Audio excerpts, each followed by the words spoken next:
Good evening, everybody. Welcome back to Tower Casuals, the Destiny podcast. I am your host, Josh, and joining me today, someone who hasn't been on the show in a little while, old friend of the show, one of our earlier listeners, Fox, is here with us because Corey is in Seattle at PAX West. Fox, how's it going, man? Thank you for joining me. I know you've been busy at work, so thank you for making time for us tonight. No problem. No problem. For everybody who hears the crying cat in the background, that is my cat who is absolutely determined for me to pick him up and take care of him because I have jerky on my desk and he wants it very badly. So if you hear a crying cat, it's on my end, not yours. Man, how you been? It's been a while since we had you on here. Man, I've been. We haven't had you on since long before the final shape. So just real quick, how'd you like it? How you feel good about the story, Dual Destiny, all those shenanigans? I ran Dual Destiny with our dear friend Nerd, and that was a trip. I definitely killed him. With intent, no hesitation. Made me feel kind of good, just a little bit. I love him to death, but something in my body just told me I had to kill him, so I did. But final shape, loved it. I thought it was great. Satisfying wrap up for you. You've been playing for the full 10 years, like I have. Yeah. But with that, I am still kind of in the midst of a break, mostly because I have some outside stuff going on. But mostly because, I've been playing 10 years. I need a little bit of a break. I took a short one during Opulence, which was the absolute worst time to take it. I mean, I played Season of the Drifter, I think it was called. I don't know, it's been so long since then. But I played that. I don't know why I played that, but I did and took a break in Opulence instead. But right now I'm kind of in the middle of a break. I'll play here and there. I still haven't completed the raid. I ran with our good friends over in the Misadventure crew. Had a great time. We got all the way through third encounter. That raid, it's a little hard. I'm not gonna lie. It's a little tough, especially for someone who hasn't really played a whole bunch as of late. I did stay up last night and kind of grinded for a bit. And, I'm not going to lie, it was fun. I thoroughly enjoy this season a lot more than I thought I would. I love the Vex, so it's kind of a little bit of a heart thing. I like that you said you're kind of enjoying it more than you thought you were going to, because I know a lot of us are really disappointed in Act 1.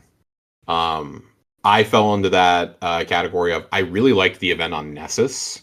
Breach executable, I think is what it's called.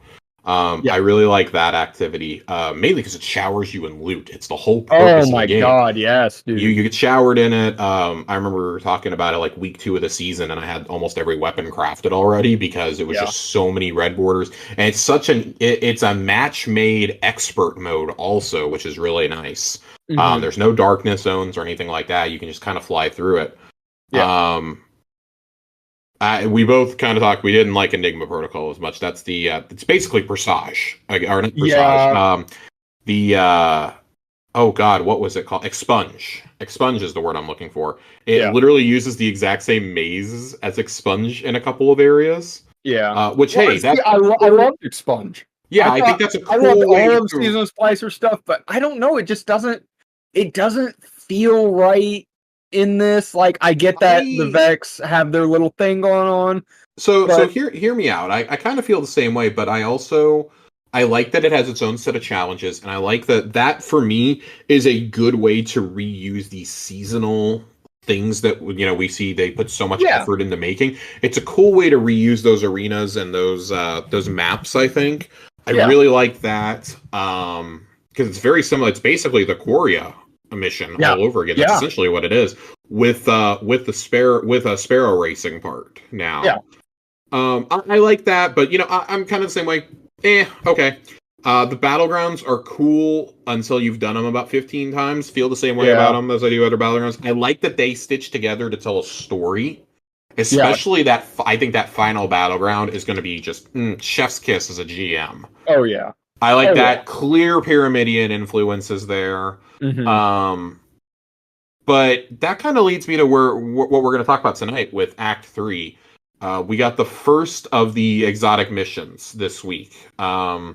We don't know quite what form the other 2 weeks are going to take. Is it going to be the same mission, but like different bosses, or what? It indicates that it's probably going to be a different layout, and we've seen some indications that there are other pathways Yeah. that haven't been unlocked quite yet. I don't know how I feel about this mission overall. I've now run it 3 or 4 times.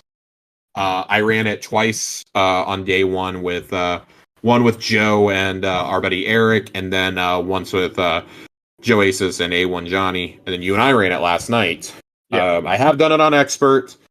I think on Expert, it's a decent enough challenge. It's not too big brained as long as you know what you're doing. Everything does hit kind of hard. I did find out that things were hitting really hard for me because I kept forgetting to take off my stompies. I had Oh stompies on for exploration purposes and kept forgetting to switch back to my my Orpheus rigs, which are obviously much higher statted armor. yeah. And I was like, why the fuck am I not getting my tether back as quickly? Um, but overall, I did like the mission that we got this week. Big fan of this. If this is going to be the beginning, I like it. I don't know, man. This is an interesting mission, and I want to see how it plays out over the next 2 weeks before I go like definitively. But if I had to give this like a letter grade, it's probably like a B for me, B minus. Yeah. I I'm gonna got say kind of got the both. inspiration for this topic from I saw somebody make a tier maker list of this last night. I forgot to save the tweet, but I was laughing really hard at where some of the placements were because I think we all agree on a lot of them. But yeah, Mhm. this being like a B minus felt right to me. Um, it's not the biggest brain thing ever. It is a big mission though, and I do think I really like the exploration parts of it. It does clearly tie in, like not clearly, I guess, but you might be like, some of the architecture really reminds me of Whisper of the Worm. Yeah. And well, that would be because there is a portal to the Whisper mission that you can find as an Easter egg in this mission, Hmm. which I thought was really cool. Everybody kind of speculated, like, "Oh, what is that? Like, what is that purple area?" Well, it's part of this mission, so I think that's cool. There's been a lot of theories that there will be that one of the gates that we go through for one of the intrinsics or for one of the secret chests will take us into the Whisper mission because there is an Hmm. associated triumph that's been supposedly data mined, along with an emblem. So I'm interested to see how that goes. But I always like the exotic missions. I think those are up until we got dungeons. For me, that was like pinnacle content Yeah. for non-raid players. That was the pinnacle of what you could do. Yeah, things aren't as hidden anymore. Like this is explicitly part of the storyline, whereas like even something like Vexcalibur, you had to kind of go find. Yeah. Um, Which we kind of talked about hidden secret missions last mhm. night and how like it's not as fun when they kind of just hand us the mission and say, "Here's this exotic mission," and it's kind of a pain point. I feel because that's one of the things that really made the game interesting and fun, and it kind of inspired players to be like, "Well, what if this area that nobody ever goes to has a secret mission associated with Yeah. it?" Um, and I feel like the last like real secret mission was the Bastion stuff that was happening, but even that wasn't really secret because we knew we were getting Bastion. Um, So I'll say the last secret one that we got was Wicked Implement. oh yeah, yeah, I totally forgot about Yeah, Wicked that and was. yeah, I mean, I think we all forgot about. We all tried to forget about that mission, but yeah, there's a lot, and I kind of brought this up because I wanted to do like a quick ranking of some of the exotic missions that we've had. sure. that is an example of how not to do an exotic mission to me. Yeah. I think there's 3 different types of exotic missions. There's the ones like you talked about where, oh, you have to go find the secret. Like you have to find it out in the world. There are exotic missions that expand upon the story that is currently being told or is setting up future stories. And then there's just dumb ones, which is basically Wicked Implement. Yeah. I will say right now, I think there's room for both of the first two. I prefer finding secrets, but I also really like them when they tie into the storyline of the given season. Like Bastion didn't really tie to the story of that season. I actually think Corridors of Time would have been cooler to have explored in another season, although I get why it was there for the Sundial. I really, really, really like the idea of what they did with this mission, though, which is this is just, they are like determined to get it in your face what Maya has done. Like this is a fucking horror story when you are listening to the dialogue and when you get to her lab, especially. Oh yeah. This is a fucking horror story. She basically tortured Chioma, thinking that it wasn't her Chioma. And she's like, now that's like kind of inferred that's part of why she's trying to take us back to the Golden Age, or like searching essentially the multiverse for the Golden Age, like to get us back there. It's because like Chioma's dead. Yep. And like there's infinite copies of her because of the Vex network, but none of them are her Chioma. She's looking for a reality where Chioma will agree with her, and that just isn't going to happen. And I think that's absolutely utterly fascinating that we've seen one of the smartest characters in the lore has just been driven completely mad. Mm-hmm. By her desire to undo certain things, to stop the collapse, to stop, Chioma, from following her into the network and things like that. So I found it very, very, very, very interesting. All this, of course, is taking place at the foot of and inside of a Bass Pro Shop pyramid. I think it's a really cool backdrop for these missions. The opening area evoked memories of Venus outside the Vault of Glass for the first time for me. But I think it's a good overall start to this mission structure. We'll know in the next 2 weeks if it's like actually going to continue this. The reward is awesome. Choir of One fucks. Oh yeah. This gun is fucking busted. I think it was Titan pointed this out to me the other day, but you can go in and basically solo the Ogre and Grasp of Avarice with this gun. This is a special ammo auto rifle, and it hits like an absolute Mack truck. The Crucible is going to be broken. Every champ is running in terror right now. Champions and mini bosses are absolutely terrified of this gun. I think it's great. I think this is great. I like when things are like this, and if you're using the auto rifle perks that are now part of the artifact, it's even better. This is great. I really, really like this. I think this gun is a lot of fun. I dig the pyramid skin that you can get for it. Ornaments. Oh yeah, that skin. It fucks. It fucks. That thing is dealing. It is wheeling and dealing. I love it. I think this gun is a lot of fun. I keep saying that because it is. It's so cool, like to see in action, and like I need to be using it myself. I've been so focused on getting people through the mission, I haven't actually sat down and been able to play with it extensively myself. Mm-hmm. But also, the gun is incomplete because we're using it just with subsistence and with the initial 2 intrinsics you can get. When this thing has Onslaught, it's going to be it's going to be even more of a terror with Onslaught. Yeah, I'm terrified. Onslaught, destabilizing. I'm very excited for this gun to evolve over the next 2 weeks. I think that doing the chests, I like that there's actually story bits that are thrown in there for you too when you're doing that. Yeah. That is how these missions should be. These missions should each tell a story, and then you should be able to find things in them when you go back through. Then I like that it's not restricted to the expert version. That's the other thing I really like about this. Like the catalysts are, sure, but the rest of the stuff is not. Like, the intrinsics are not. I enjoy being able to go through those and do those on normal, because everybody should have access to story beats. You should not have to play something on expert or master to get a story beat.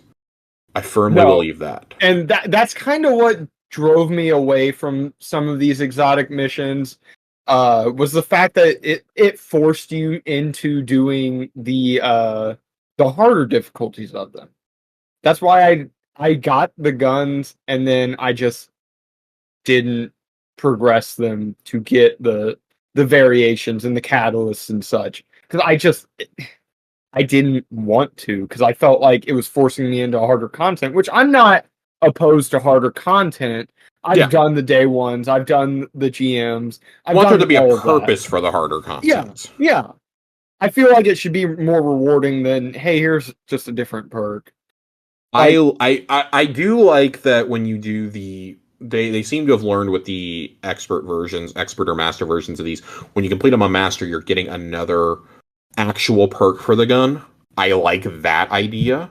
You're getting exotic catalysts for it that you can equip. I like the idea of that, as opposed to, oh, you just have to complete it to like get the intrinsics or something. Yeah. I like that. I like that the intrinsics are part of like puzzles within the mission, and then the actual catalyst is what because I do think if you're gonna make the gun more powerful through, a quote unquote catalyst, that should be the reward for doing it on master. What I'm not a fan of is potentially having to do this mission on expert 3 weeks in a row. Not a huge fan of that to get these catalysts.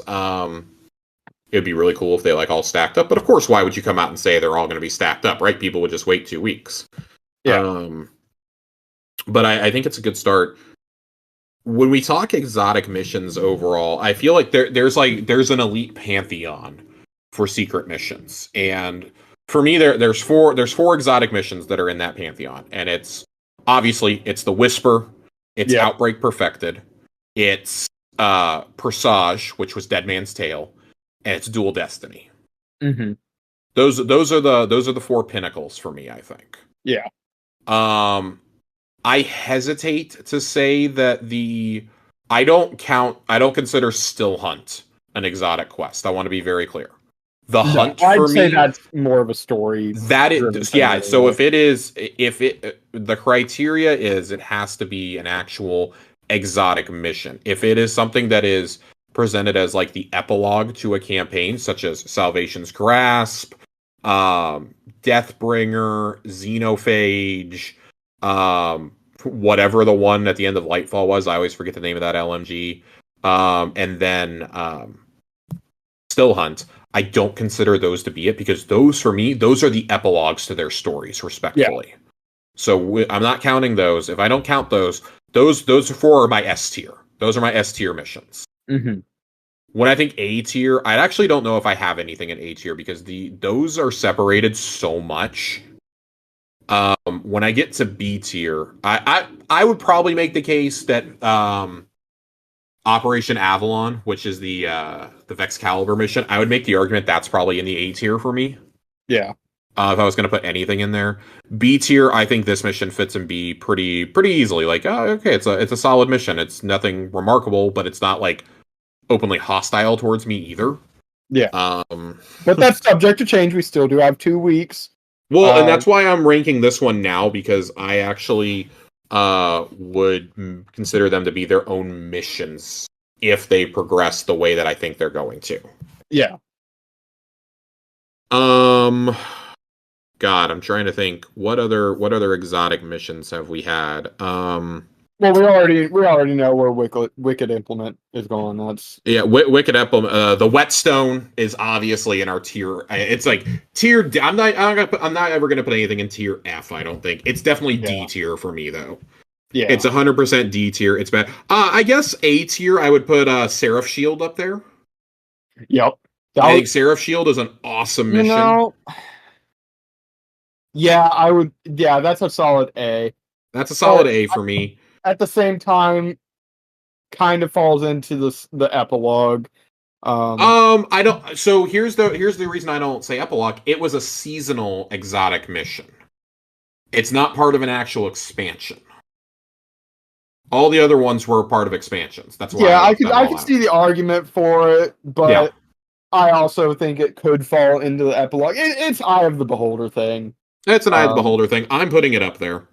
Yeah. It had its own mission. You're going back to the Deep Stone, or to the not the Deep Stone Crypt, but you're going back to you're going up to the station up above the planet.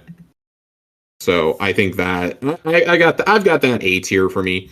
Yeah. When I go to B tier and I'm thinking about that, this is, or I guess really like B and C tier, like borderline B, C. I've got Harbinger in there, which is the Hawkmoon quest. That leans more towards C tier for me. I think the revelations with Crow in that are awesome, but everything else kind of sucks about it. And it was just terribly long. Yeah. It's terribly long. It was very aggravating. I personally did not have a lot of fun with this. I think B tier. Bastion definitely does, the Corridors of Time thing. Yeah, let's talk about the Bastion of it all, because Bastion either has to be B or C tier. It's not D. It's not D. Yeah, definitely not. It's not there. But you can look at this one from a whole bunch of different angles. Story wise, could have been better. Story C. That I'd put that in C. However, the aspect of it, like the community aspect of it, the bringing everyone together, that I'd place high B tier, like at the top of B tier, because that was special. Yeah, I think the uniqueness of it. Millions of players cycling in, because the pattern changed once every hour, 3 hours, something like that. I don't remember. I've slept so much since then. Oh my, yeah, hundreds and hundreds and hundreds of hours were put into that puzzle, and it was massive. I'd say that's probably the biggest puzzle and community event that they've ever done. There's a reason why they moved away from it after that too. Yes. And understandably so. That was a lot of effort, and I don't think that they ever really came out and said we put this much time and effort into making this quest.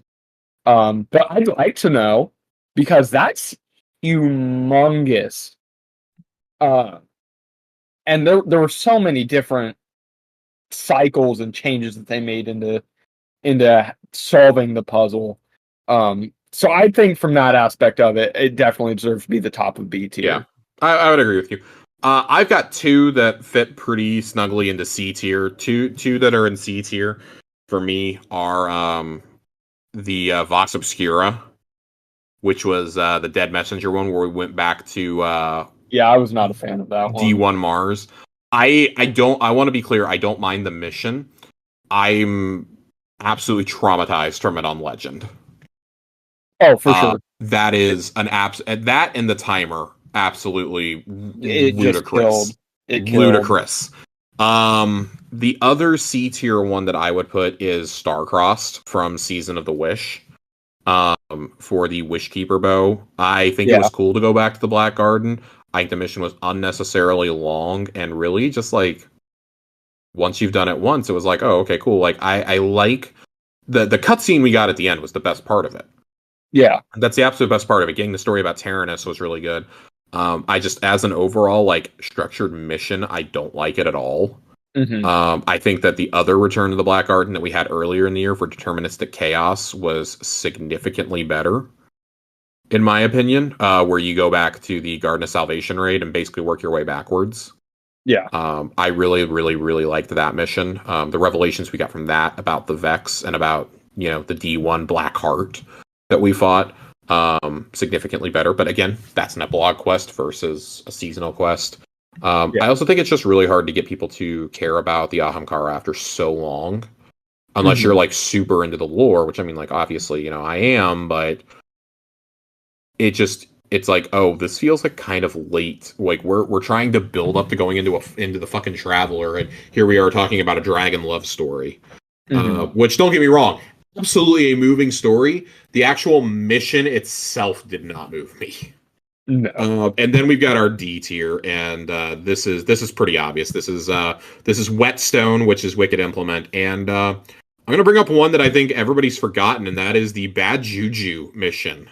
The other side. God, I did forget about that. I just at the time it was cool, and then everything we got after that was so much better. It wasn't even funny. Yeah. That one's rough. That one's pretty rough for me. Did not enjoy. Do not like. No. Do not collect $200. No. At some point, Corey and I need to sit down and do the actual expansion related, the epilogue ones.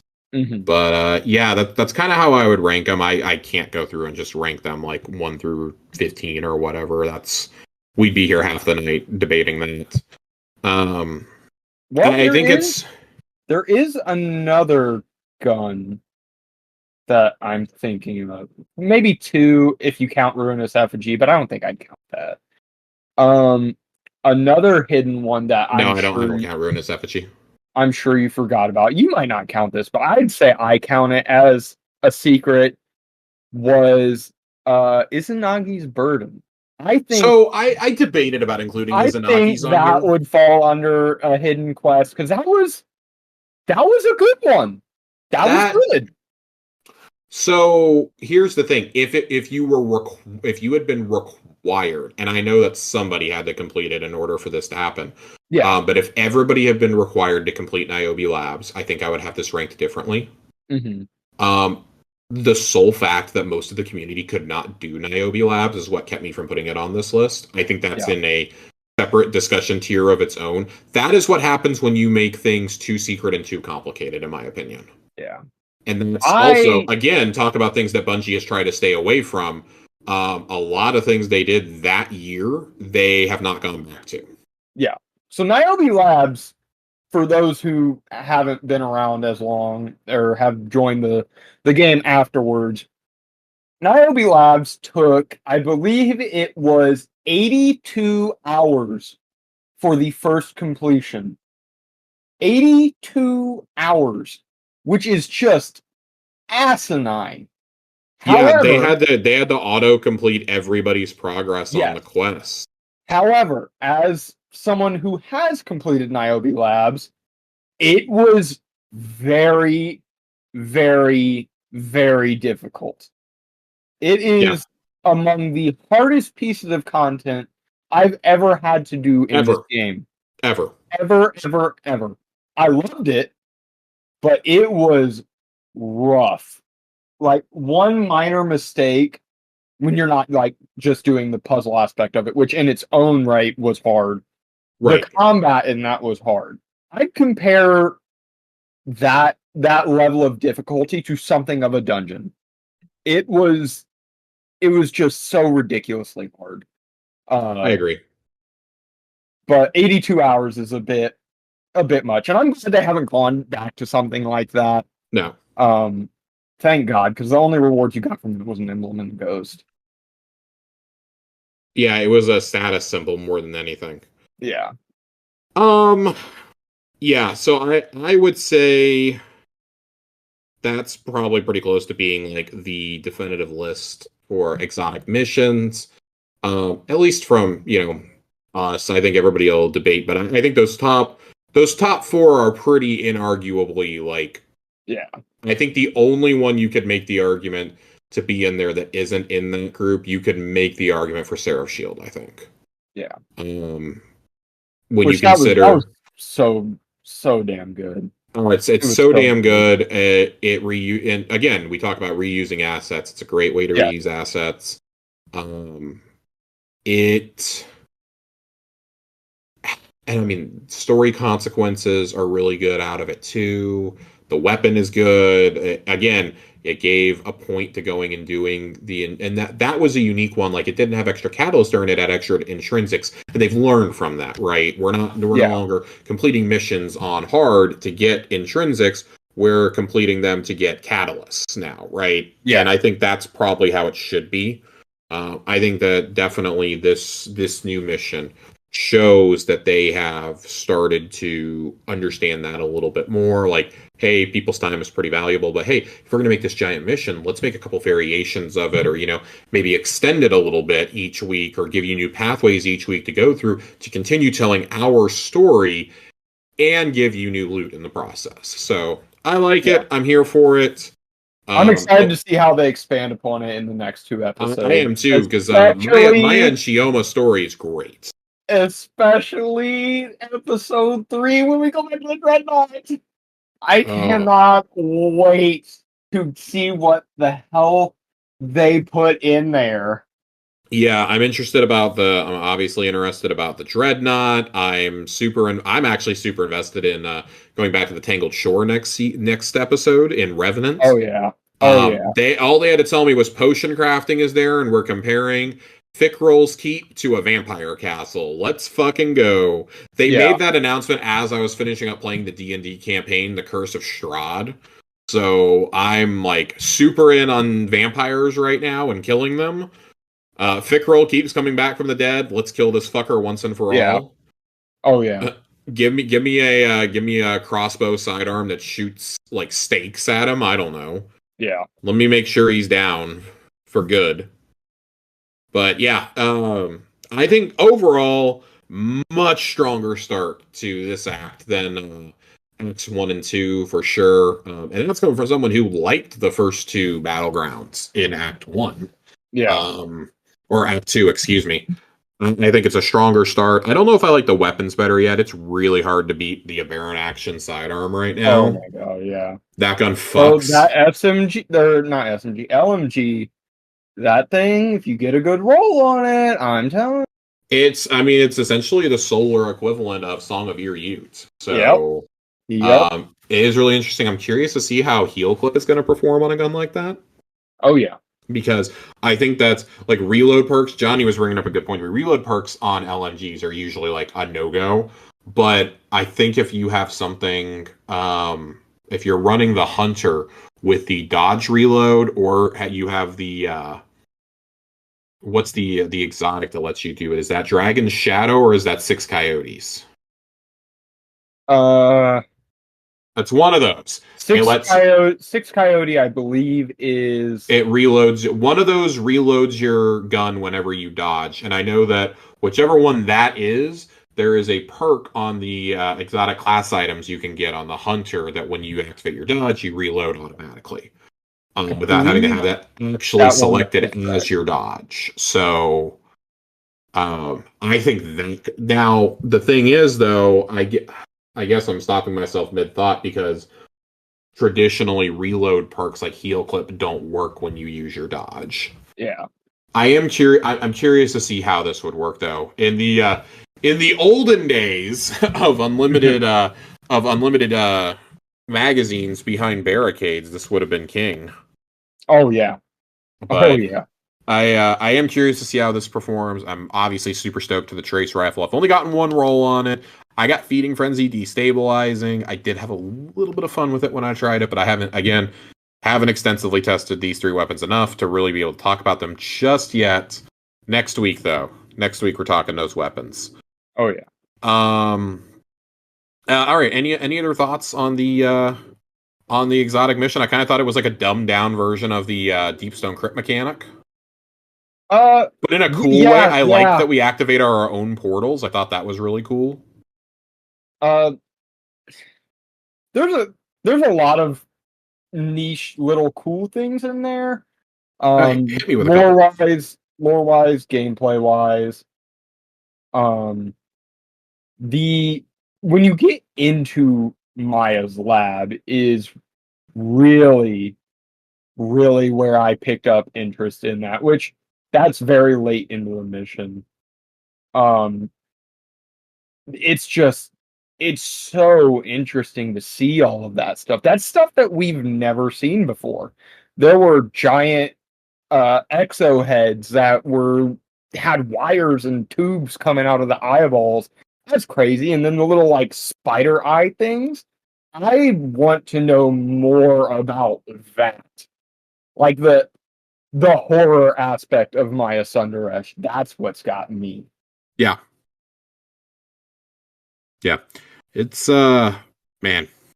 It's a good solid start, especially for those of us who are begging for more story. I've made the case that I think that the end of Act 2 should have been the end of Act 1 personally. Yep. Set things up. I do still think it's a lot of ground to cover in 2 weeks, but I'm curious to see how this goes. I'd almost guarantee we don't fully deal with the threat of Maya Sunderesh this episode. I do think that's going to be something that we deal with potentially in Frontiers. Yeah. And it feels like it actually kind of feels like the jumping off point maybe to the next big expansion that they do. Yeah. Because if you look at it, the Vex are long overdue to have their own expansion at this point. Exactly, and that's where I was taking it. This isn't really the story of the Vex per se. Mm-hmm. Yep. This is the story of Maya Sunderesh. We still know frightening little about the Vex and where they're from. I can't say exactly what they are because we do kind of know what they are, but still what they are. I froth at the mouth to learn about the Vex. They're my favorite of all of the enemy types. I don't know, the Dread are getting pretty up there. I love the Dread. But the Vex they're so interesting, and the mystique about them is what just drives me to them. I want to know everything I can about them, and I'm so excited to see where they take the Vex in the future. Mm-hmm. Yeah. Hopefully Frontiers. Hopefully. But I want them to have a full expansion of themselves. They deserve a big one. They do. They do. So, all right. Well, we're gonna move on to our TWAB this week. TWAB. The TWAB. We do have a little bit here, not a ton, not a whole lot of big brain stuff this week. Pretty light one. Mainly because the big thing is the secret mission is out. So Encore is available. You guys can go check that out. The cool thing for me is that they announced is this limited time sword event that they're going to do starting on September 3rd. So keeping track at home, that is next Tuesday at Reset. They're going to have a week-long event about swords starting on September 3rd. All swords in the heavy ammo slot will regenerate ammo for a whole week until reset time on September 10th, which September 10th is our 10th anniversary. Mm-hmm.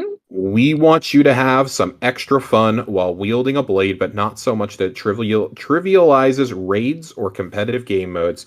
Your swords will have effectively infinite heavy ammo in seasonal content, strikes, Nightfalls, Gambit, Relic in the Crucible, and Legend and Master Lost sectors. 4 seasonal challenges during this time will be focused on getting kills with swords in some of these activities, so it's the perfect combo if you need some extra XP to reach level 200 on the Season Pass. I like this idea. We were talking about it a little bit in Discord earlier, but I like the idea of this, and I think testing a new little event out with swords is probably the way to go. People love swords. They love Eager Edge. We love things like that. So I'm interested to see how this goes because I would love to see this done in the future with like rockets or grenade launchers. I think that would be really wacky and fun. I would love this during a week when the Crucible has Mayhem up and everyone just has unlimited rockets. God. Unlimited rockets or heavy GLs. I think that would be fun. There's so many wacky things you could do to just make this really fun. It's clear that they're only letting it be in certain modes. I'm sure this is going to break the game somehow, but I was telling Nerd earlier, I'd love to see it with rocket launchers or with fusion rifles, personally. Because fusion rifles kind of reminds me of the particle deconstructor that we had a couple years ago as a perk. Everyone remembers how we basically made Atheon a bitch with fusion rifles. So I'd love to see something like that again. We all remember Null Composure and how that just absolutely it wasn't that good the season it came out, and then it absolutely shredded the next season because of that. Yeah. That Vex Mythoclast shredded, just a whole lot of fun. I'd love to see something like that again. I think this is a And good testing ground, and doing it this late in the season, I think also helps too, because yeah, you can make the argument this probably should be like a week 3 or later thing, yeah, honestly. But it's clear they don't want it to overlap with Iron Banner, which is probably going to be weeks 4 and 5 at this point. yeah. Um, I think this is something that's good to do in that last 6 weeks of an episode, though, to just like, hey, here's something really fun to do that's going to break the game a little. But we're not letting you do it in raids. We're not letting you do it in dungeons or anything like that. Well, they say Nightfall, so I am curious to know if this works in GMs. Um, I'm very curious to find out if Probably. this works in GMs. I don't know how effective a heavy sword is going to be, but I am curious to see. Um, what this does remind me of, which has completely escaped my mind until just now. Do Mhm. you remember? I can't remember what season it was, but when they did the Telesto event, like not I wouldn't call it an event, but when they were like memeing about Telesto, they released the emblem and all that stuff, and people were just finding weird things that Telesto was Yes, doing. I do remember that. That's what this kind of reminds me of, faintly, not to the extent of what they did with Right. Telesto, but something just like really wacky and fun.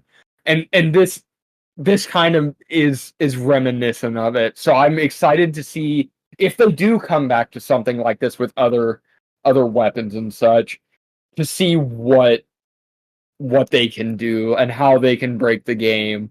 Uh, Maybe they'll do something with like how people found a bug with xenophage and how it could just like fire a million shots a second, something like that, where it was just stupid fun.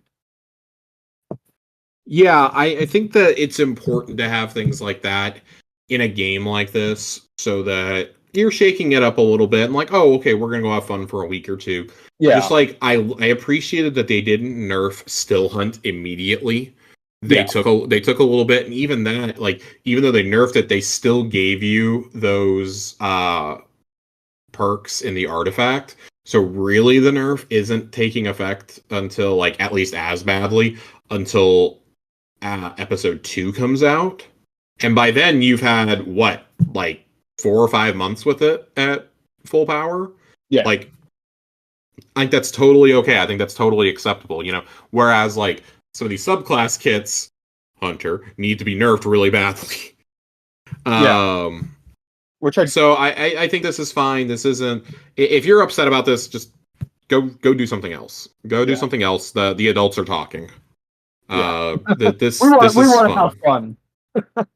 Yeah, we want to have fun. Anyways, do. Other things. There are a couple updates that were shared on socials.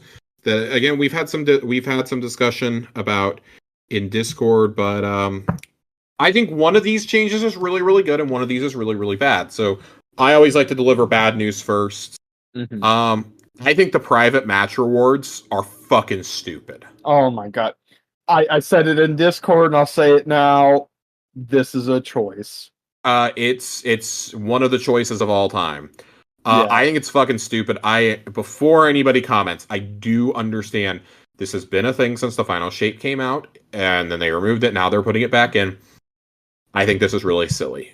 Yeah. I don't think it's going to have any meaningful impact to Crucible participation necessarily, but I think this is really, really silly.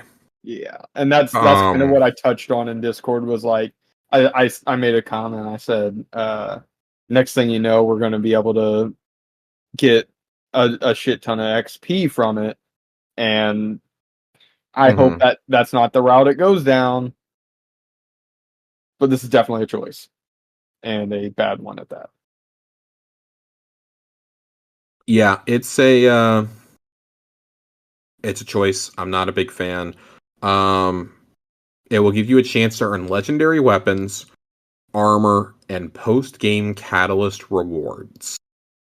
Yeah, and that that last bit with the catalyst, that's not no.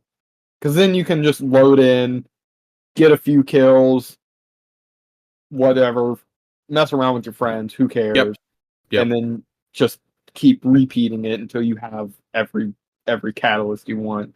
Now, Yeah, I'd be okay with it slightly if it was a major decrease in the chance to get one of those catalysts. Like, I'm talking like you have to have a at least 25% less chance for the catalyst to drop.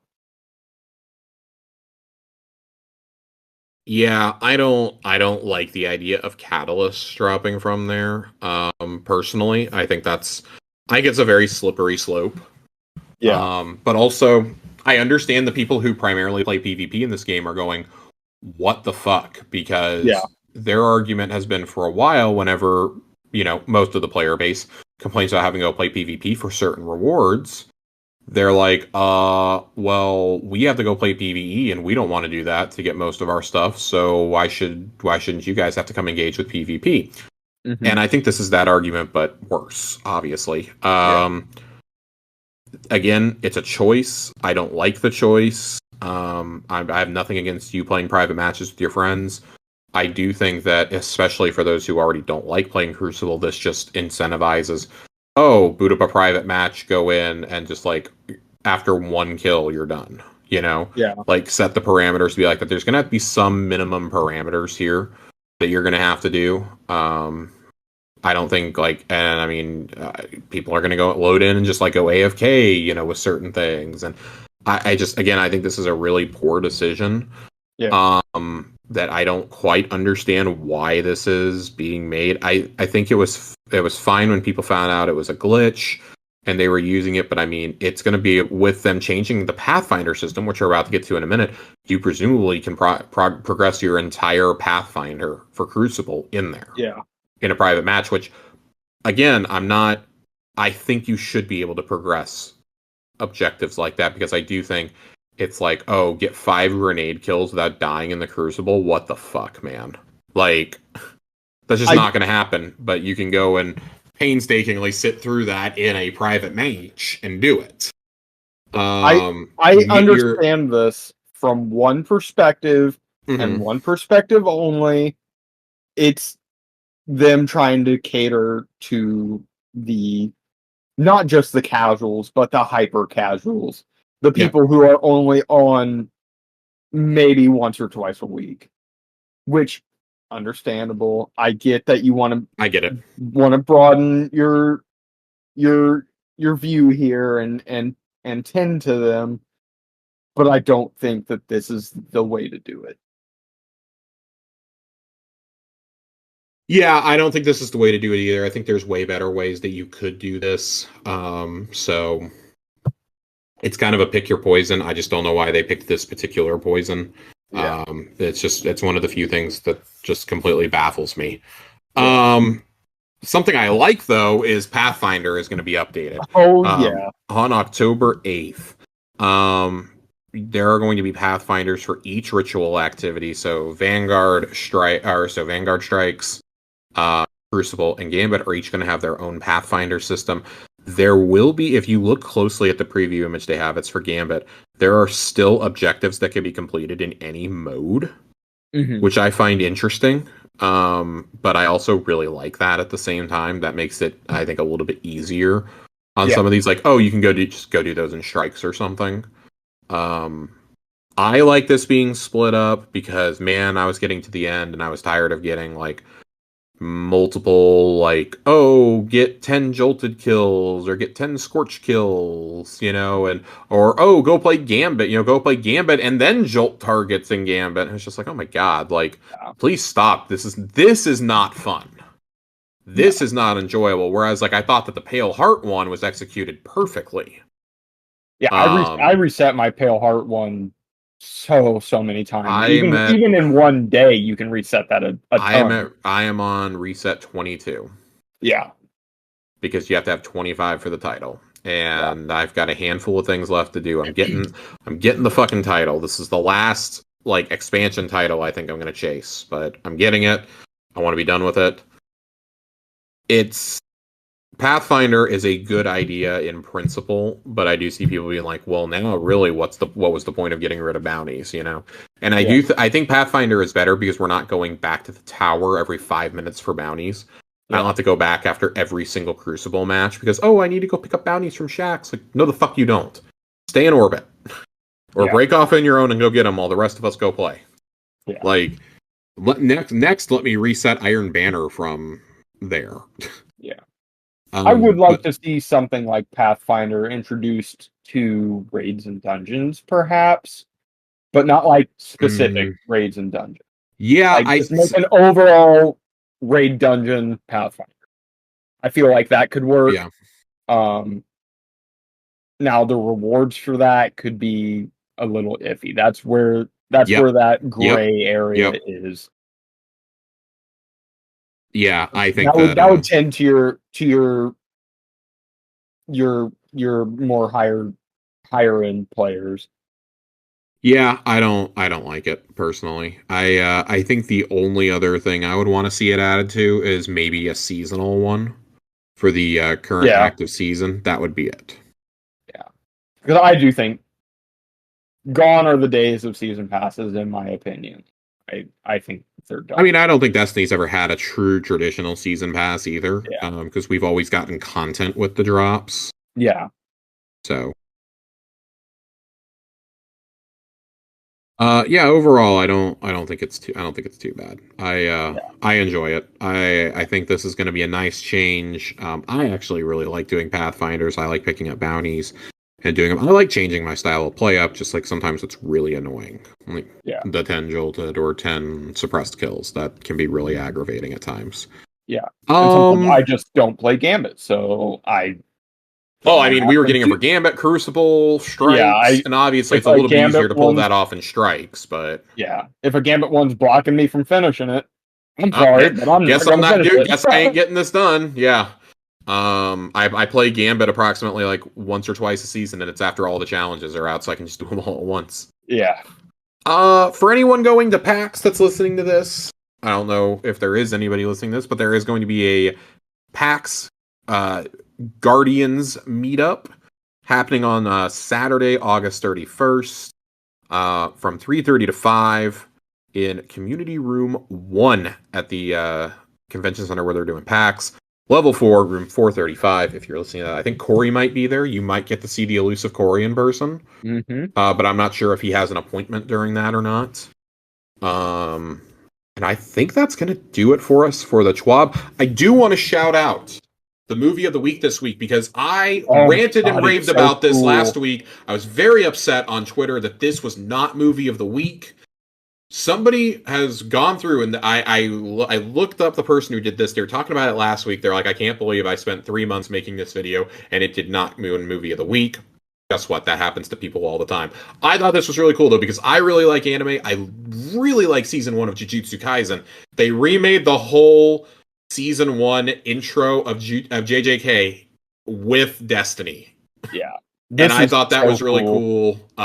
It's fun.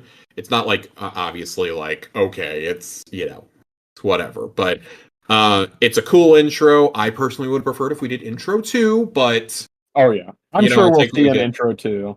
I hope we do. I do. Yeah, I really like the JJK intros, like, overall. I think all 4 of them have been really good. The second one is my favorite, the second half of Season 1. I really, really love that intro. I love the music from it. I would also love to see somebody with, now that Strand is a thing, somebody remake one of the My Hero openings when Deku has Black Whip. Somebody do that for me, because I'd love to see that. Now that My Hero is over, I think you're free to make whatever you want in terms of fan art. Yep. So, now somebody do that. Point me in the direction of a Guardian using Black Whip.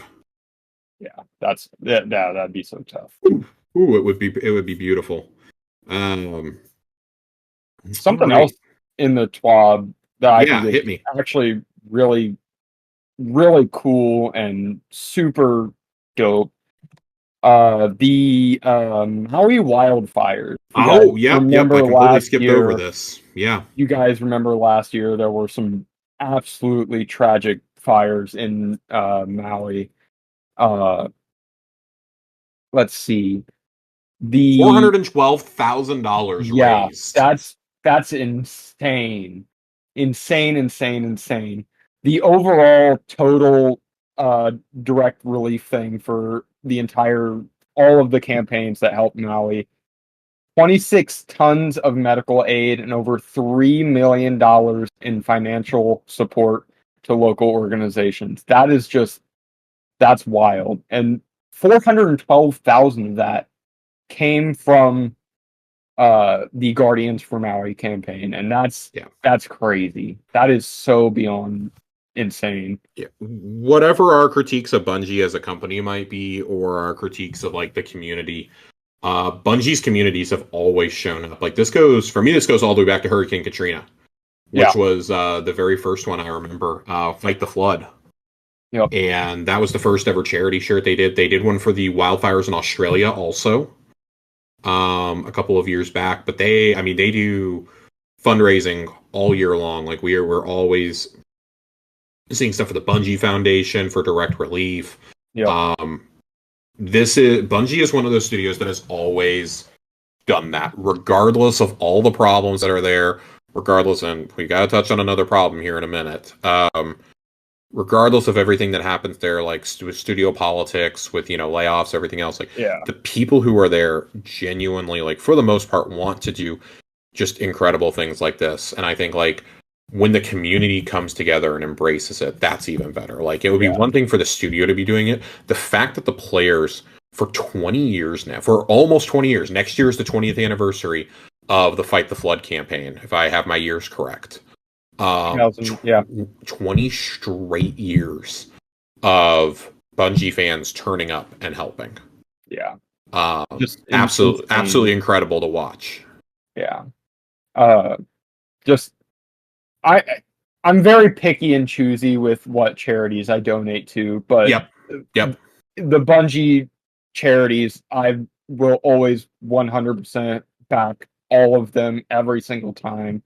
iPads for kids, the Maui, when there was the Australian wildfires, all of it. It's just Yeah, for those who don't know what the Bungie Foundation does, the Bungie Foundation not only supports things like direct relief, but they do iPads and game consoles for kids in children's hospitals.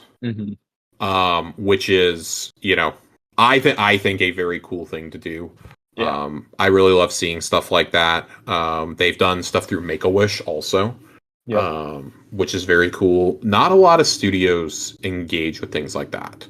So I think it's extra special when we see one of the more prominent studios in the industry doing it. They're like, hey, despite all the bullshit happening here, there are some genuinely incredible people who are here.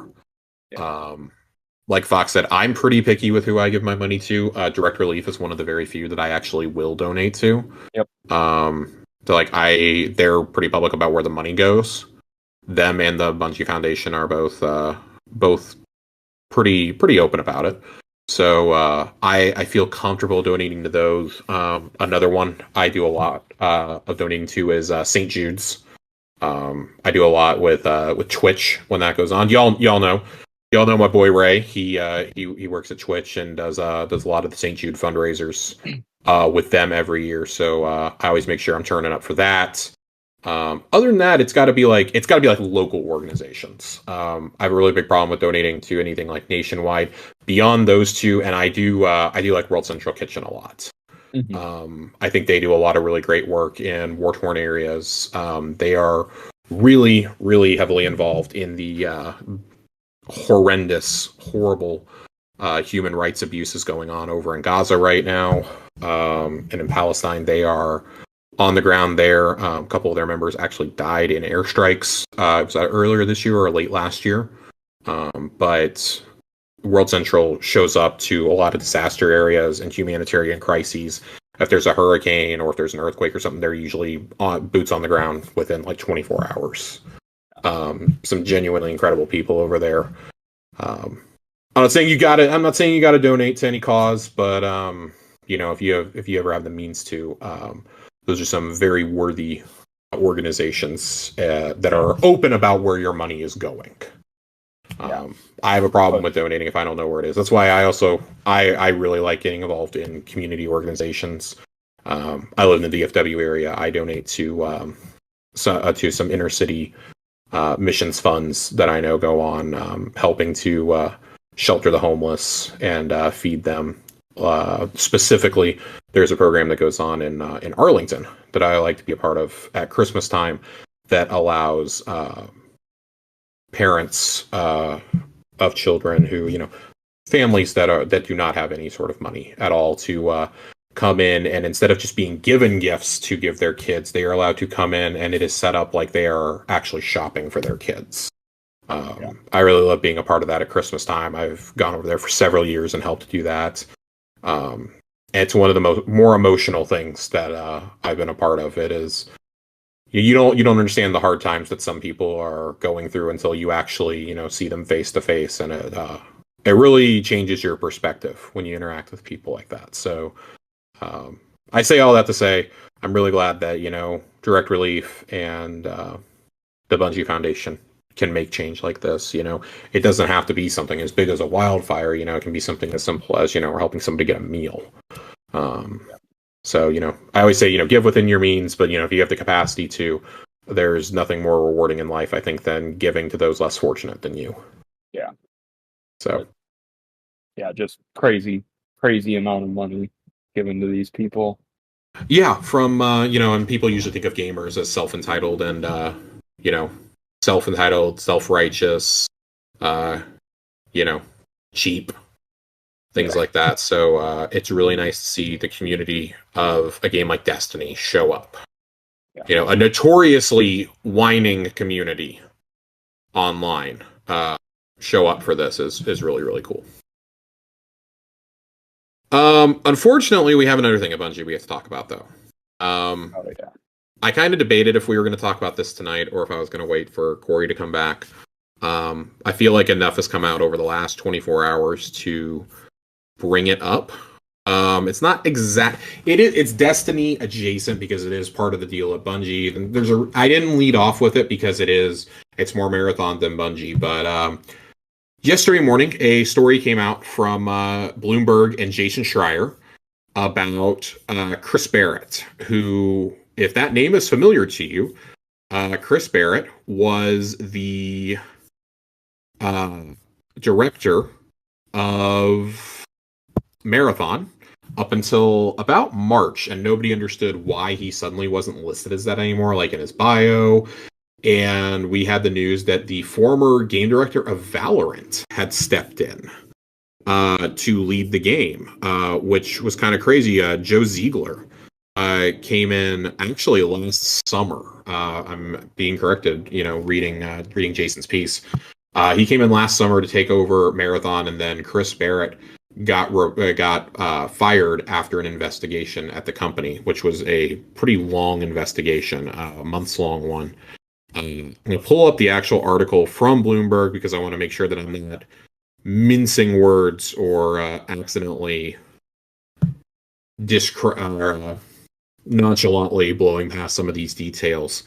Behind the scenes, Barrett was terminated following an internal investigation in which at least 8 female employees raised complaints earlier this year that he had behaved inappropriately towards them.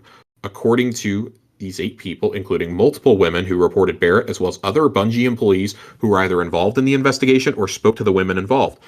They asked not to be named discussing private information. The investigation found that Barrett called low-level female employees attractive, asked them to play truth or dare, and made references to his wealth and power within the studio, suggesting that he could help advance their careers, according to 2 people familiar with the case. In a statement to Bloomberg, Barrett said that throughout nearly 25 years at Bungie, I feel I have always conducted myself with integrity and been respectful and supportive of my colleagues, many of whom I consider close friends. I have never understood my communications to be unwanted, and I would never have thought they could possibly have made anyone feel uncomfortable. If anyone ever felt that way about their interaction with me, I am truly sorry. So I'm going to be really honest. That apology, which is a non-apology, by the way, rings super hollow to me. Can we go like a month without some bullshit happening at Bungie? Fellas, is it that hard to show up to work and not be a fucking creep? This is like the third HR incident we've had with this company since this show started. Like, this is the third mass investigation that a major outlet has had to report on after, their own investigations. Schreier went on to say in his in tweets that followed it up that those 8 women are the only ones that he could directly verify all of the claims applied to those 8 women. He said there were other women with other claims that were also coming forward, for the record. So I don't know what the fuck is wrong with the people in charge at Bungie. We've always known that, hey, gaming is, it's a bit of a boys' club. This is what led to the whole Me Too movement several years ago, right? What the fuck is it about Bungie executives especially? Like, we knew there were people that were formerly part of the community team, that were part of the story team, and those guys are presumably all gone now. Now we got this, Pete talking about his fucking classic cars looks pretty tame in comparison, talking about his classic cars right before he fires you. But just like, fellas, I don't know how hard is it to go to work and be a professional and not be a fucking creep? How hard is it? It cannot be that hard for you guys. I don't feel the need to be a fucking creep at work. I'll tell you that. No. I don't understand why this is such a problem, especially in this fucking industry. But I'm so fucking tired of this happening.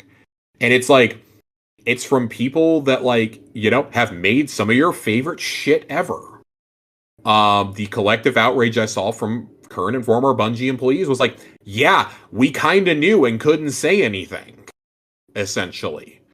I know Ben Platnick, who used to work there, was talking about it pretty extensively. T-Rex was talking about it yesterday. Liana definitely was making comments. Like, there is just a lot of bullshit. And, like, just because people are coming forward and are disclosing this anonymously or are asking to have their anonymity protected, guess what? That is basic fucking journalism. That does not mean there's some sort of conspiracy. This is not made up. That is journalism 101, is protecting your source. Yeah.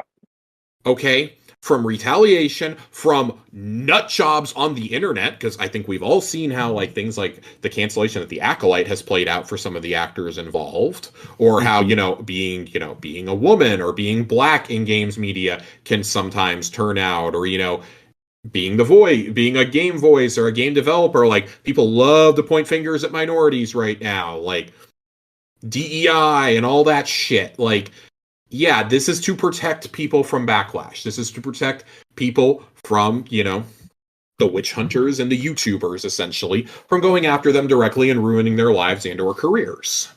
Like we had back in, how long ago was it? 2012, 2013? Gamergate 1? Yep. Long time ago. A lot of you listening to this might be too young to remember it, but yeah, that was a big old shitstorm. And it took a while. It was never about ethics in gaming journalism either. It was an excuse to go out and harass people. And that's pretty much what's still happening. The loudest, most obnoxious people the worst people have been handed microphones to basically go out and say whatever they want to. Adding another layer to all this, though, is if you remember back to the Me Too stuff that was coming out in 2020 and 2021 in the gaming industry, Chris Barrett's wife was one of the ones who was coming forward really prominently about stuff, and has always been, very pro, we believe women, and, there's no room for, sexual misconduct or harassment or anything like that. Her Twitter's deactivated right now, for the record. But, and I'm not going to go witch hunting anything, but people were saying that she was making comments basically about, like, don't believe everything you read on the internet. And if that's true, that's a horrible look for you, because guess what? We're gonna believe the people who came forward about this. You got fired for a reason.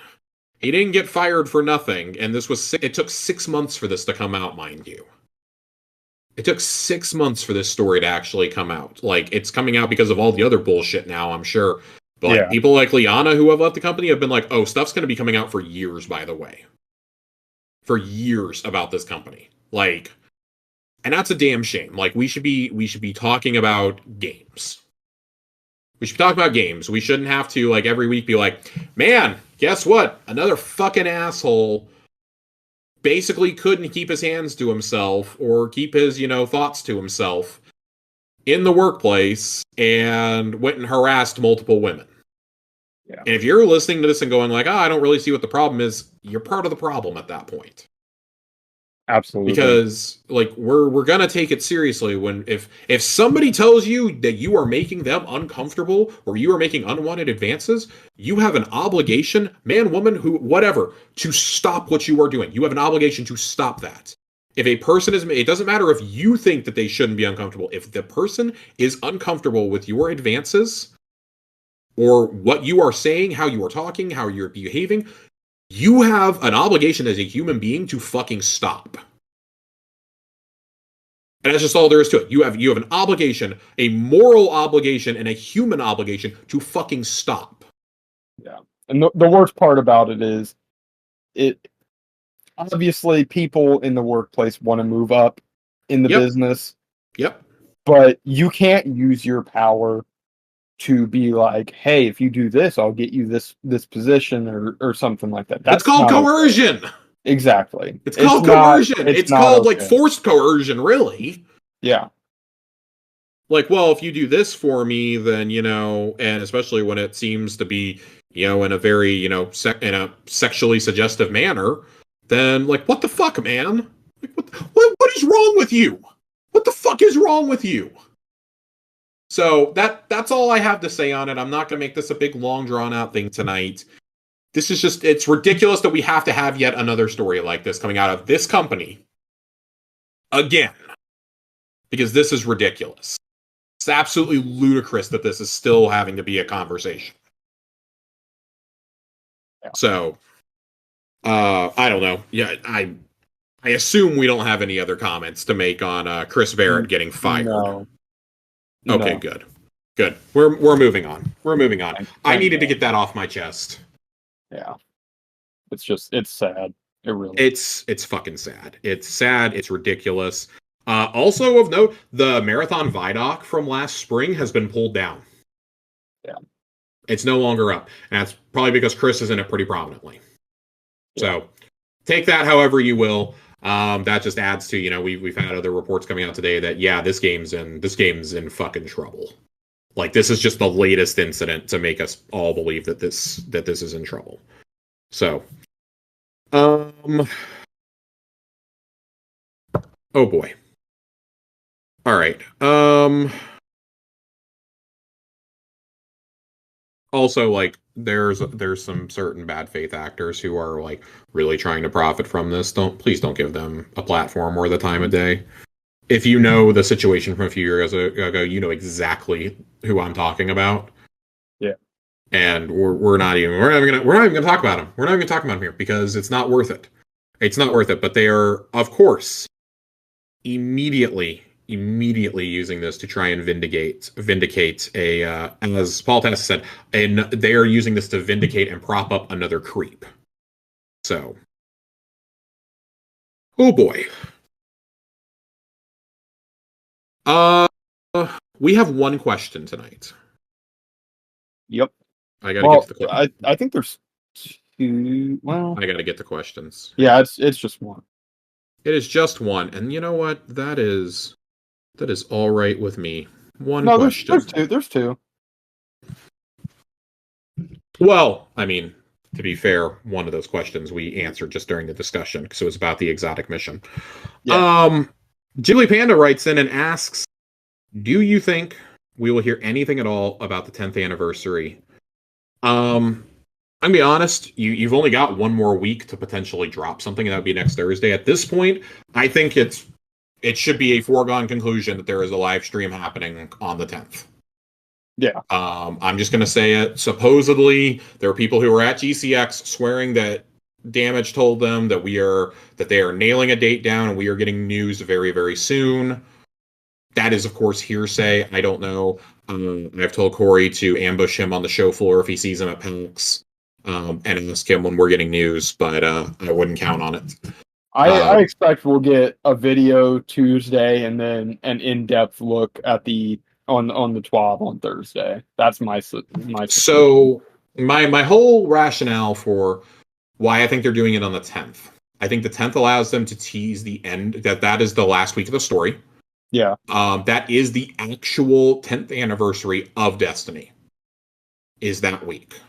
Yep. And they still haven't done their showcase for what's coming next year. So I think rolling that all into one makes a lot of sense, kind of how they used to be like, oh, here's the new season on the day that we're revealing the next expansion. I think that's probably the approach we're getting here, but they don't have a new season to announce. So, hey, here's some stuff that's going to come in Act 2. Here's the 10th anniversary stuff that's going to happen for a limited time. But also, here's a look to the future. Here's what we're cooking up for Frontiers. Here's our big brain roadmap that y'all have been begging for 3 months now. Because they got to know at this point they have to knock this showcase out of the park, not just as a studio, but like to retain player interest and optimism. I think.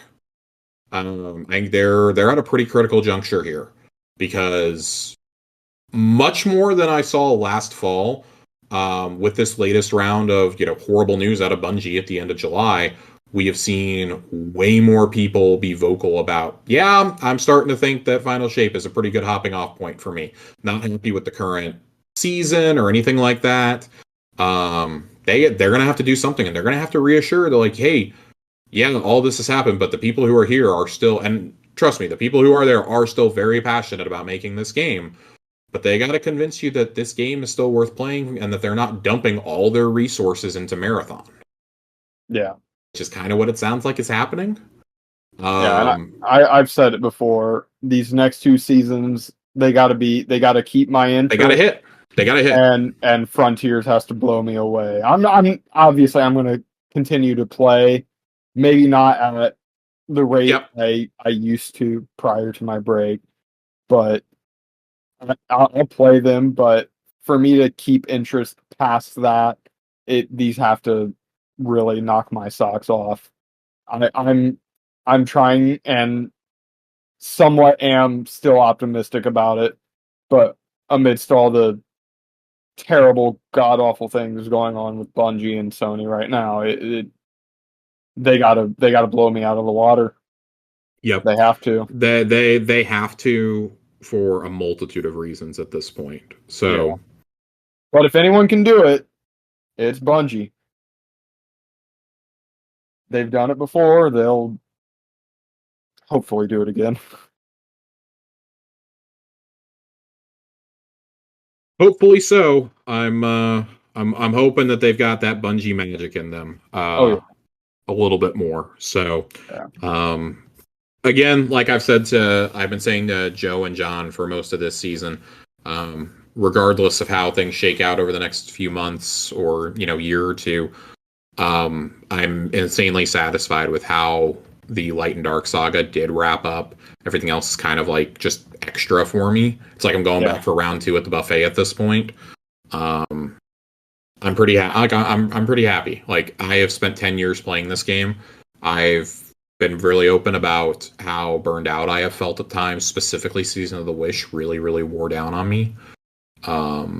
With how long it was, I kind of felt the same thing during Season of the Lost a few years ago, for the record.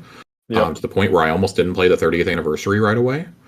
I have really struggled with long breaks, and that's why I kind of like how the acts have been broken up so far. Is I can grind out the story and I can go really hard for like the first 3 weeks or so, hitting the story and crafting my weapons and things like that. And then I can kind of take it like light and breezy the other 3 weeks. Like, oh, Iron Banner's happening, I'll pop in and play some Banner with the boys. Oh, there's a GM up I want to do, I'll go do the GM because I'll get the loot. Oh, people want to do a raid night, or you want to go do some dungeon runs? Sure, I'll do that. Like, but I don't have to play it every single night to grind stuff out. And that's why I really like the approach they're going to take with Act 2, with the story all being dropped at the beginning of each act.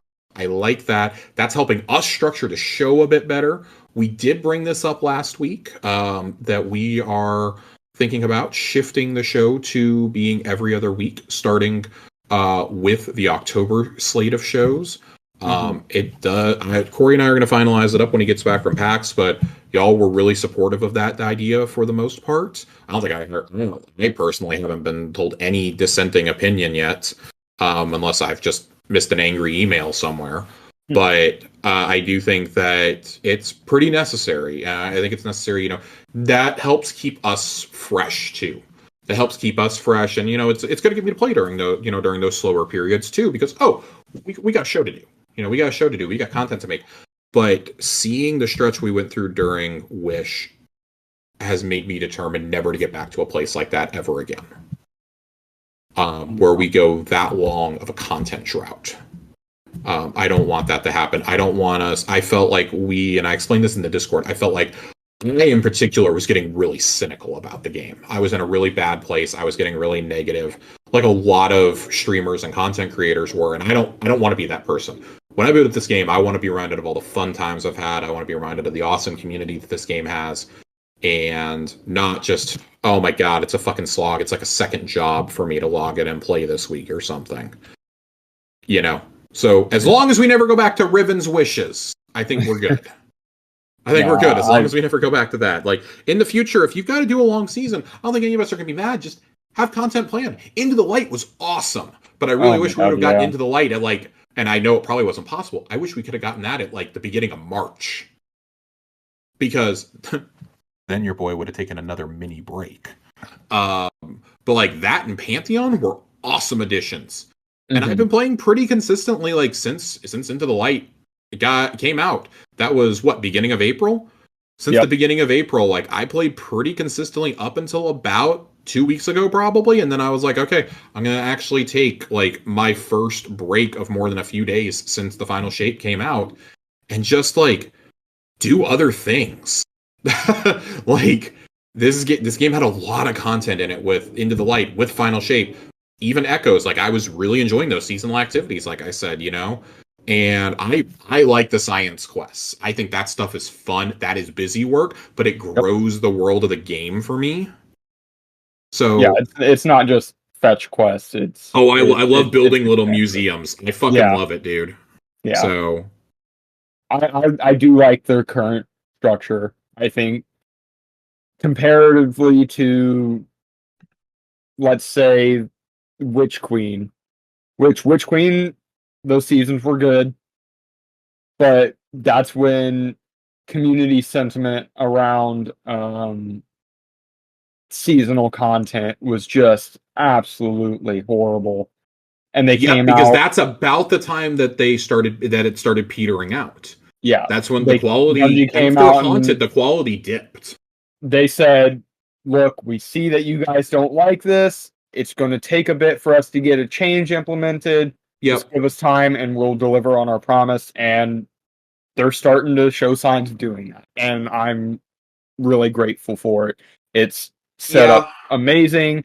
People who have hardcored this game day in, day out for hours and hours on end, they can finally do that grind. And if they want to take a week or two off and just do other stuff, they can now.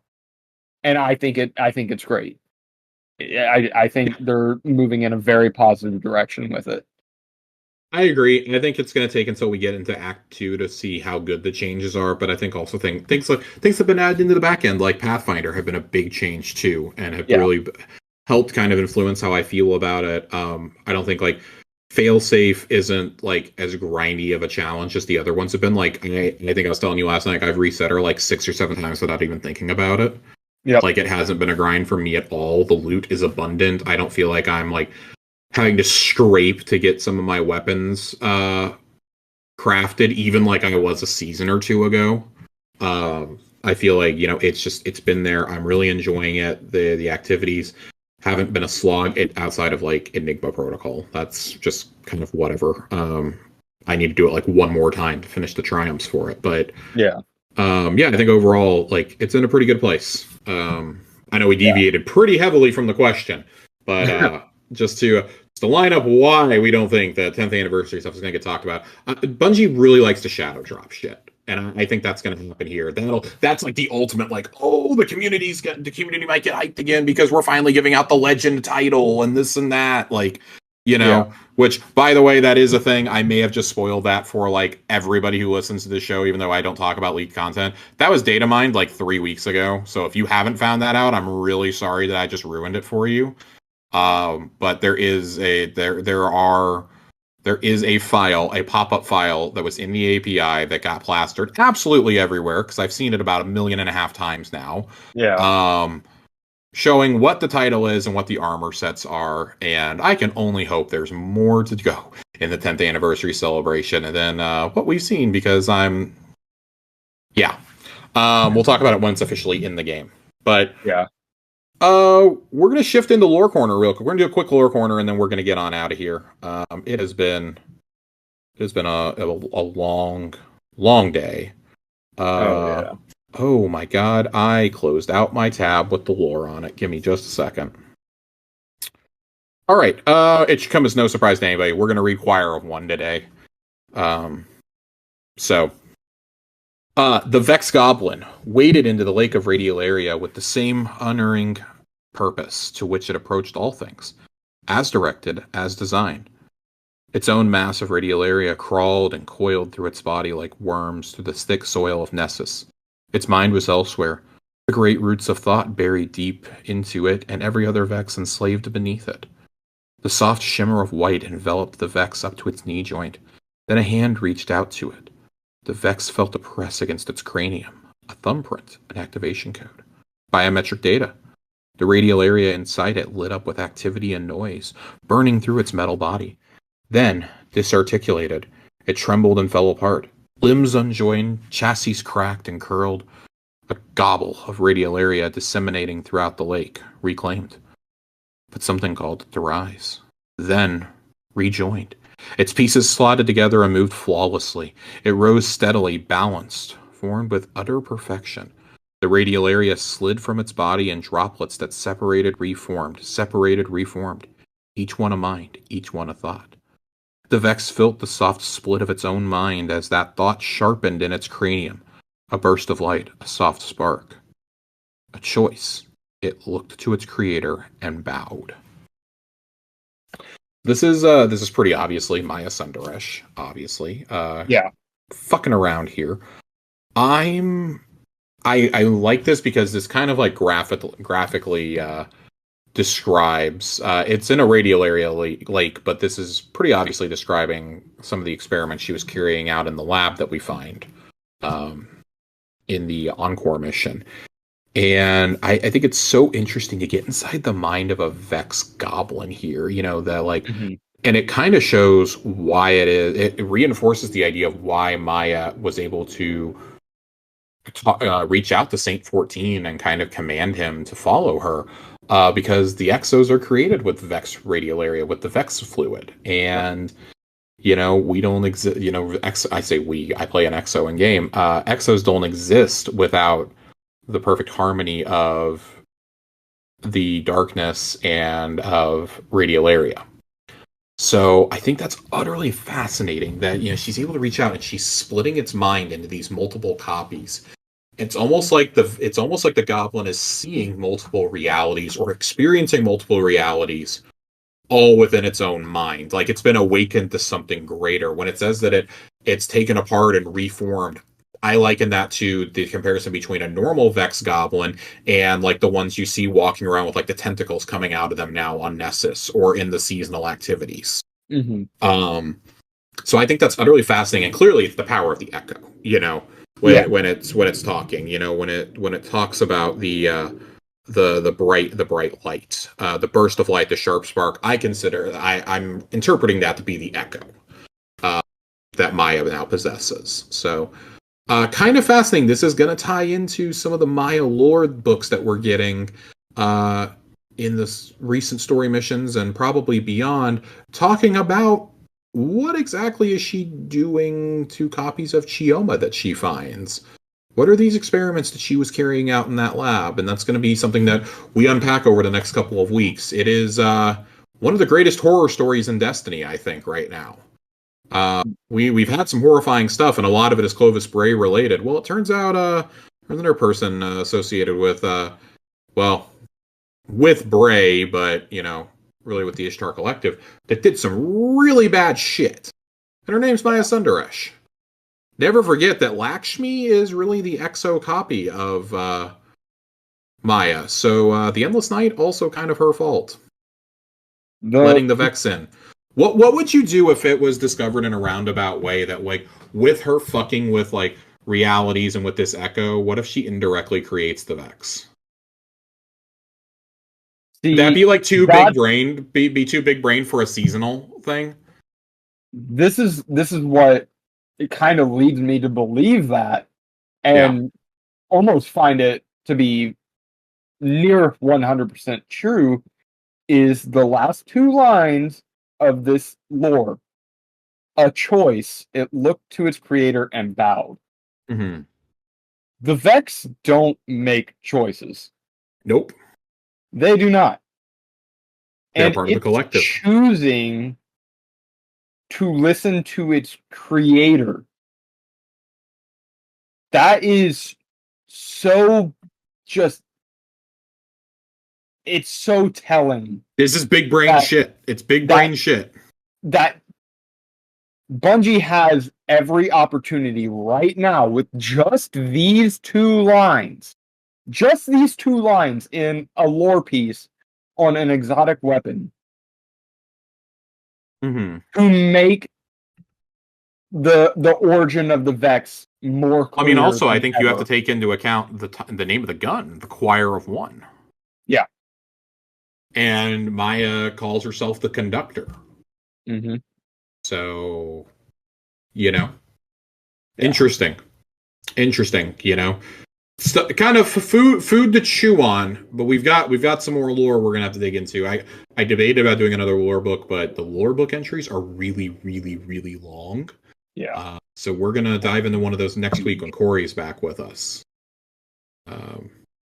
But that is going to do it for us tonight on Tower Casuals. Fox, thanks for jumping in and joining us tonight. I really appreciate it. It's been a long time since we had you, but I wanted to shake things up a little bit this week. Didn't really want to fly it solo. Yeah. Thank you for being here. Anytime, man. Anytime. And for the rest of you at home, of course, thank you for tuning in every single week. Corey and I really appreciate it. He will be back with us next week after PAX. A little bit of shameless self-promotion, if I can. One last time, really want to promote the interview that Corey and I did last week with Jeff Gardner, the legendary producer and creator from Bethesda Game Studios, who now runs his own studio, Something Wicked Games, where he's working on his first original game, Weird Song. Jeff is responsible for a lot of the world's best RPGs, at least some of my favorite RPGs ever, including the Oblivion DLC, Shivering Isles, Fallout 3, Fallout 4, Skyrim, and he was actually the project lead for 76. He was pretty open with us about the struggles behind 76, behind, starting your own studio, but also, what's it like to play in somebody else's playground versus your own, his thoughts on the Fallout show. There's a lot of really cool stuff there. There's actually been several articles written by outlets about the interview that we did, which I think is really, really cool. That is on the Boss Rush podcast feed, but I think Corey also posted a link to it in the podcast episodes thread on the Discord. So shameless self-promotion one last time. Corey is at PAX, of course. He'll have some coverage from that. I know for a fact he is playing Monster Hunter Wilds, or at least is going to get to interview some of the developers behind it. I actually don't know if it's playable at PAX. It might be behind closed doors, but I do know he has an appointment for that, which is going to be really, really cool. Can't wait to see his coverage from there. And until next week, we'll see you Starside.